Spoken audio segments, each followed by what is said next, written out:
May 31st, 1899. Arizona has a woman bandit.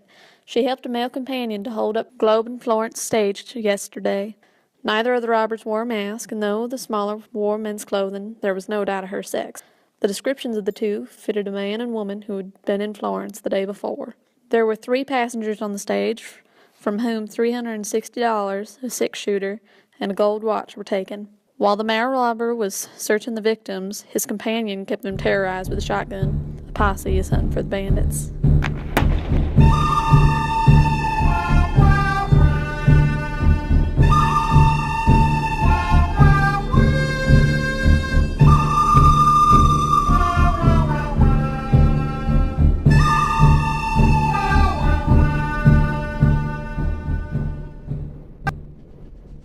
Pearl Taylor was born 1871 in Lindsay, Ontario, to privileged parents who sent her to an exclusive Canadian boarding school. There, she fell in love and got married with Mr. Hart at age 16. Hart was a known drunken gambler. His frequent periods of drunkenness drove Pearl back to her mother not long after their marriage. Time and time again, she came back to her husband on the false promises, and only 3 years after their marriage, he was gone from her life and supposedly off to the Spanish-American War. And Pearl was off to Arizona. At this time, Arizona had yet to be a state, yet it still felt the rippling effects of America's societal changes. Pearl lived in Arizona whilst America was going through some big changes. The settlement house movement, started by Chicago's Hull House, was in full swing. The temperance movement began against the consumption of alcohol.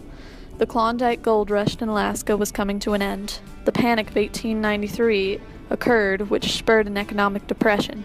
Labor unions ran rampant and changed the minimum wage, as well as the legal work hours. The noble gases were discovered. The Populist Party reached its highest point in American history. The Wounded Knee Massacre of the Sioux, South Dakota. The Spanish-American War, in which America won the territories of Cuba, Guam, the Philippine Islands, and Puerto Rico. This war later resulted in the Philippine-American War, in which America demolished the First Philippine Republic and began its occupation of the territory. Back to Pearl. By now she had 2 children who she sent off to live with their grandmother, and with low hopes. From here are multiple accounts of where she'd gone, one saying she worked as a server at the food house next to the mine in Mammoth, Arizona. Another has her running a brothel with a nasty drug habit. The destination was the same, Globe, Arizona. When the price of copper fell and Globe came on hard times, Pearl got a letter stating that her mother was ill and that she must come at once if she wished to see her mother one last time. So, she and a former miner at the Mammoth Mine, Joe Boot, made the decision to rob a stagecoach on May 30th, 1899. One of Pearl's major accomplishments, as she was the first woman to rob a stagecoach and live through the experience. Not long after the robbery, the authorities caught the 2 in Benson, Arizona, this being one of the largest failures Pearl had within her life, though one could suppose that her capture only made her more infamous. After the capture, the 2 were transferred to Florence, Arizona for trial. That was until Pearl was taken to Tucson, Arizona. This is where many of Pearl's famous pictures came from, as she was wildly popular in Arizona for being the first woman to rob a stagecoach and make it out alive. Before her trial was made, Pearl Hart escaped alone on October 12, 1899, only to be recaptured 2 weeks later in Deming, New Mexico. Boot and Hart's trial was held in Tucson, where Pearl told the jury that she needed the money for her ill mother, something which the jury empathized with as they were deemed innocent. Judge Fletcher M. Doane was extremely unhappy with the jurisdiction, and soon after Joe and Pearl were set free, they were rearrested with the charge of tampering with the U.S. mail. Joe was sentenced with 30 years of jail time, and Pearl only sentenced for a measly 5 years. Both were transferred to and held in the Yuma Territorial Prison, where after 2 years Joe escaped, and in 1902, Pearl was pardoned by Governor Alexander Brody for unknown reasons. From there, Pearl was given a train ticket to Kansas, Missouri. After leaving Arizona, Pearl left the public view and later joined Buffalo Bill's Wild West show under an alias for a short time. One of her bigger known accomplishments in life as Buffalo Bill's show was a very notable part of Western society. After her time in the spotlight, Pearl was arrested and acquitted once more for the receival of stolen property. And this is where her record ends. No one really knows where she went after this. Seemingly disappeared off the face of the earth, Pearl Hart was never heard from again. Until now. Huh? Pearl? I thought you were dead. Nah, with that fancy little knick-knack of yours, I guess. I don't know, really. Day, how does that thing work? If I knew, I'd tell you, but... Don't worry about that. Say, what year is it? 2017?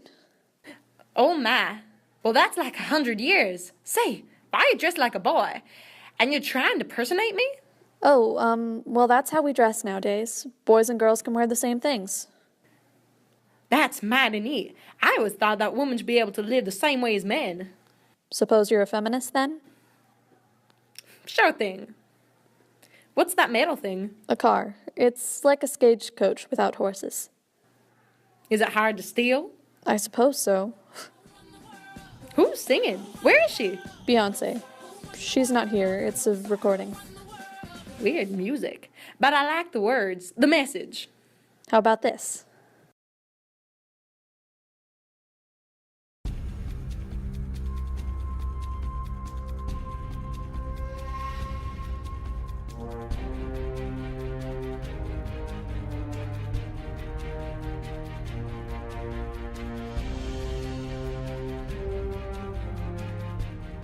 Wow.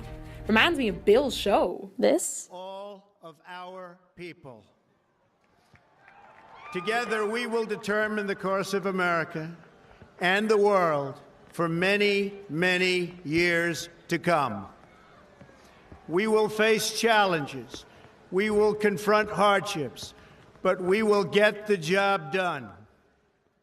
He looks strong enough to be president, but it doesn't seem like you all like him.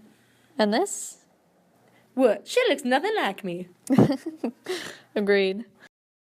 Is it already over? Sure is. Say, how are we gonna get you back home?